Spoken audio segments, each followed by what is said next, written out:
Hi subscribers, how are you? Hope you're well. I say that for the check-in because according to the analytics it's mainly my subscribers who watch these check-ins. If you are a YouTuber who's just locked onto my site and are watching it, hi, I'm Wallace Scory Auckland and this is Lockdown Check-in Part 5. Well, I promised you I'd do a vlog yesterday or today about the Prime Minister's announcements regarding the lockdown. So here's the vlog.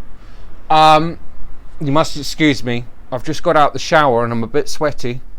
You put the moisturiser on and then it holds everything into your face. So Boris Johnson, as the Prime Minister, has announced some changes to the lockdown. It's been a bit complicated to work out what he's done. He's at this time now, it's 20 to 4 in the afternoon on the 11th of May 2020.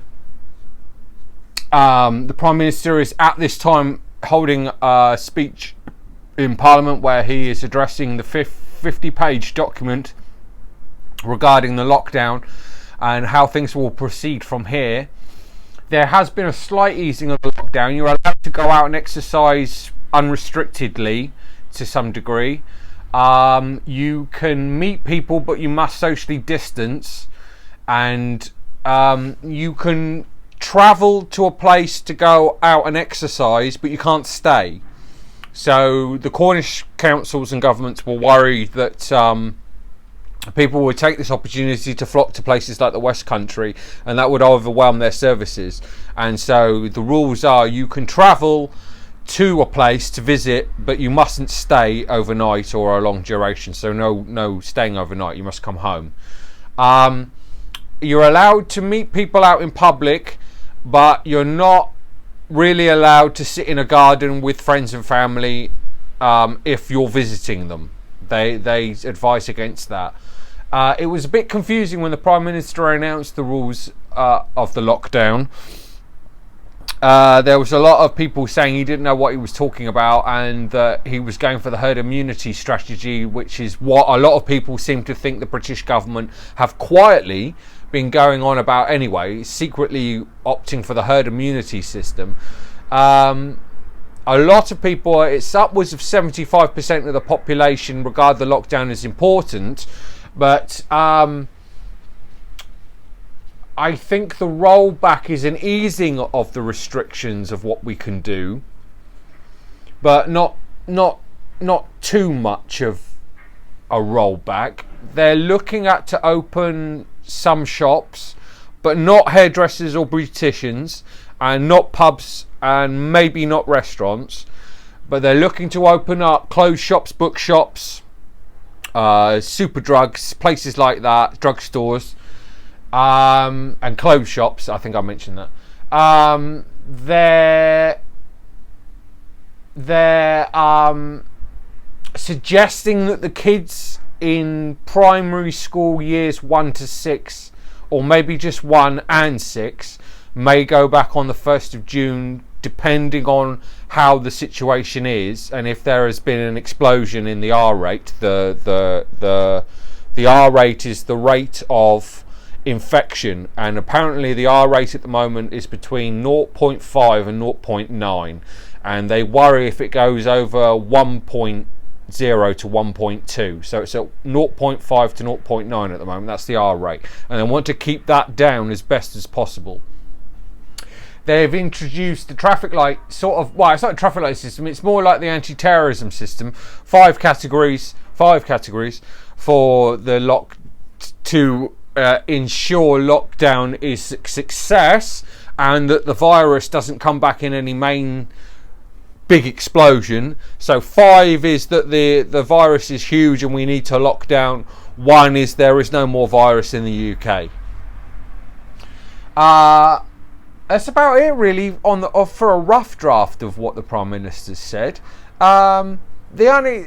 It means you can go out more, I think, and you can socialise to a degree, but you must socially distance still.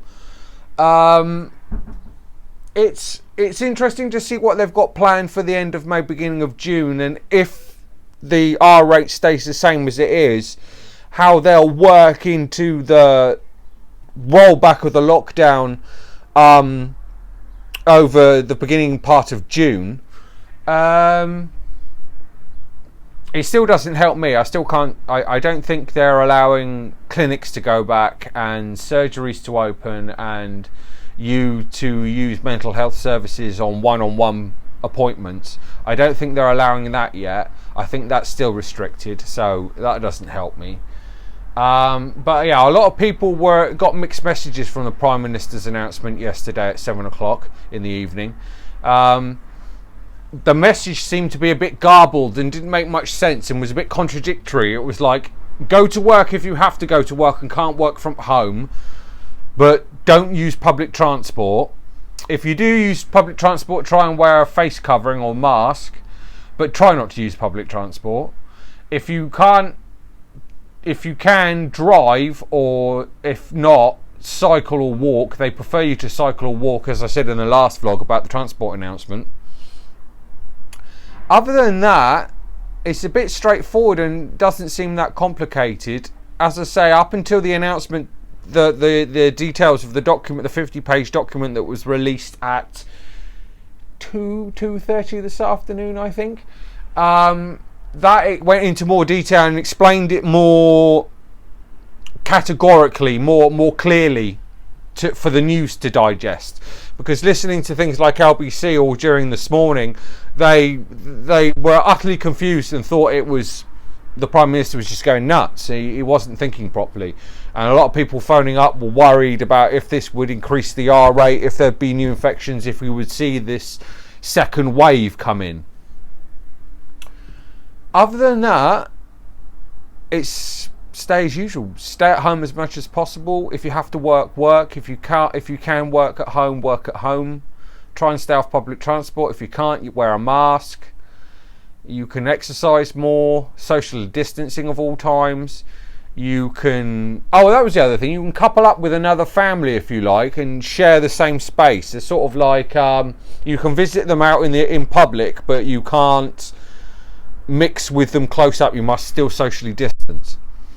So yeah, that's check-in part 5. I thought I'd give you an update on what the Prime Minister said. Bit confusing from yesterday, but the 50-page document seems to have smoothed out a few ripples in the understanding of what the Prime Minister was trying to say yesterday. But other than that, all good. Quarantine stays in place with slight easing. We see where we are in the beginning of June. Okay, you subscribers, I'll catch you on the other side. Goodbye.